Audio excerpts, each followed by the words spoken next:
24 BD post চ্যানেলে আপনাকে স্বাগতম। চ্যানেলটি সাবস্ক্রাইবে অনুরোধ রইল। আসসালামু আলাইকুম। সালাম না দিলে আমার বক্তব্য ভালো লাগে না।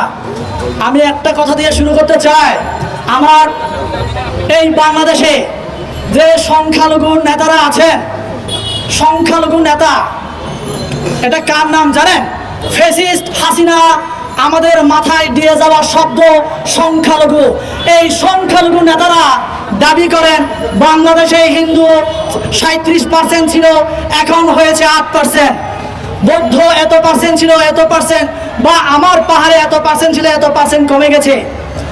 আমি সাবধান করতে যাচ্ছি, এই সংখ্যালঘু নেতাদের কথা যদি আপনারা শোনেন, আমার সংখ্যালঘু ভাইদেরকে আমি বলছি, আপনারা যদি তাদের উস্কানিতে পা দেন, তাহলে এখন তো 8% আছি, আগামীতে এটা শূন্যের কোথায় নেমে আসবে। শূন্যের কোথায় নামিয়ে আনার জন্য ভারত আমাদেরকে ব্যবহার করছে। হয়তোবা আপনারা অনেকে বলবেন ভারতের এখানে হাত কি, ভারত কিভাবে এখানে কাজ করছে। আপনাদের মনে প্রশ্ন জাগতে পারে, আমি উপজাতি নয়, আমি বাংলাদেশি। আজকে আমাকে উপজাতি বললে আপনারা চিনেন, কিন্তু আমি যখন চাক বলি আপনারা আমাকে চিনেন না। আজকে বাংলাদেশে আমরা 6000 আছি, আগামীতে এই 6000ও বাংলাদেশে থাকবো না যদি এই আমরা সেই মোদির ইশারায়, ইসকনের ইশারায় আমরা যদি তাদের কোন কথা মতো চলি। আমি সাবধান করতে যাচ্ছি, আহ্বান করতে যাচ্ছি, এই বাংলাদেশে যা হিন্দু আছে, বৌদ্ধ আছে, খ্রিস্টান আছে, এই ধর্মের যারা আছে সাধারণ ভাইদেরকে আমি আহ্বান জানাতে চাই, আপনারা ফাঁদে পা দিবেন না। আমরা যদি ফাঁদে পা দেই তাহলে বাংলাদেশ থেকে আমরা নিশ্চিহ্ন হয়ে যাব। আপনারা দেখেছেন কিনা এই 2024-এর বিপ্লবের সরকারের সময় 28 বছরের জীবনে মন্দির পাহারা দিতে কোন হুজুরকে দেখিনি, আমি কোন শিবিরের নেতাকে দেখিনি, কিন্তু ওই 2024-এ আমি দেখেছি যে আমার মুসলমান ভাইরা বৌদ্ধ মন্দির কিভাবে পাহারা দিয়েছে, মন্দির কিভাবে হিন্দু মন্দির কিভাবে পাহারা দিয়েছে, আমি এটা দেখেছি। এটা কি আমাদের বাংলাদেশের জন্য, সম্প্রীতির বাংলাদেশ বলার জন্য কি যথেষ্ট নয় কিনা? তারপরও ভারতের মিডিয়া আমাদের বাংলাদেশকে নিয়ে নানা প্রোপাগান্ডা ছড়িয়ে বেড়াচ্ছে। বাংলাদেশ নাকি অসাম্প্রদায়িক, বাংলাদেশে ফ্যাসিস্ট হাসিনা না থাকলে নাকি সংখ্যালঘু হিন্দু, বৌদ্ধ, খ্রিস্টান ভাইয়েরা তাদের অস্তিত্ব বাংলাদেশে থাকবে না। আমি জামাতের ভাইদেরকে অনুরোধ করতে চাই, শিবিরের ভাইদেরকে অনুরোধ করতে চাই, কিছুক্ষণ আগে আমার আগে এক বক্তা বলে গেছে বাংলাদেশের 90% মুসলমান। এই 90% মুসলমানের কাছে আমার আহ্বান থাকবে, আপনারা দেখিয়ে দেন এই বাংলাদেশের মানচিত্রে একমাত্র মুসলমানরাই ভিন্ন ধর্মাবলম্বী ভাইদেরকে বুকে আগলে নিয়ে নিরাপত্তা দিয়ে রেখেছে। এটার উজ্জ্বল দৃষ্টান্ত বাংলাদেশ ছাড়া পৃথিবীতে অন্য কোনো দেশ নাই। এটা আপনারা দেখিয়ে দেন, আপনাদের কাছে এটাই আমার আহ্বান থাকবে।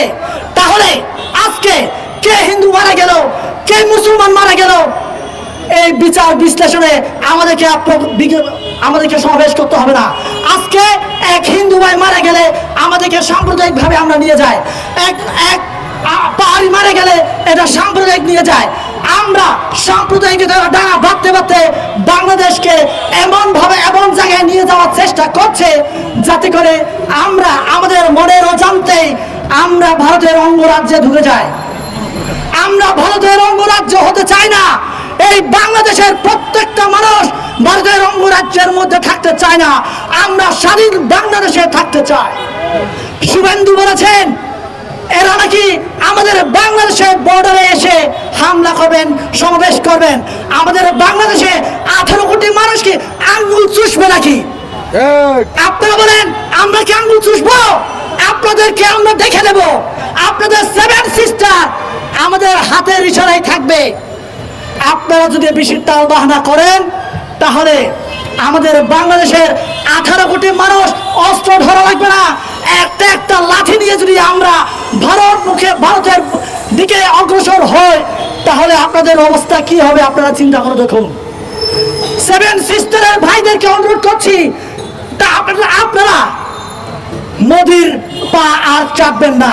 মোদির পা চাপবেন তাহলে আপনারা সুখে থাকবেন না। সুখে থাকতে চাইলে আপনারা বাংলাদেশের পাশে এসে দাঁড়ান, বাংলাদেশের নাগরিকের পাশে এসে দাঁড়ান। তাহলে আপনাদের জিডিপি থেকে শুরু করে সামাজিক, অর্থনৈতিক, রাজনৈতিক প্রত্যেকটা জায়গায় আপনাদের মুক্তি মিলবে। অন্যথায় আপনাদের মুক্তি নাই। মুক্তি চাইলে আমাদের বাংলাদেশের পাশে দাঁড়ান। আমরা শুভেন্দুকে হুঁশিয়ারি দিয়ে বলছি, আমরা এখনো মরে যাইনি, আমরা বেঁচে আছি, আমরা বেঁচে আছি।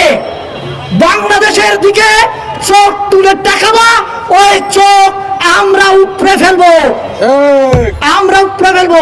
মোদির ইশারায় চলে যাবো ভাই।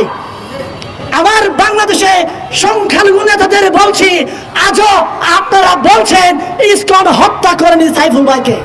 কে হত্যা করেছে? তাহলে আমার বাংলাদেশে মিডিয়া ভাইরাও বলছে, অনেক মিডিয়াতে আমি দেখতে পাচ্ছি সাইফুল ইসলাম ভাইকে নাকি ইসকন হত্যা করেনি। কে হত্যা করেছে? তাহলে আপনারা বলেন, কে হত্যা করেছে? স্পষ্টভাবে আপনারা মিডিয়ায় বলবেন, লেখালেখি করবেন, সাইফুল ইসলামকে হত্যা করেছে ভারতের মোদির ইশারায় ইসকন হত্যা করেছে। এটা আপনারা স্পষ্টভাবে লিখবেন, কোন টাল বাহানা করে কোন হেডিং দিয়ে আপনারা লেখালেখি করবেন না। আপনাদের কাছে অনুরোধ থাকবে এটাই। চ্যানেলটি সাবস্ক্রাইবে অনুরোধ রইল।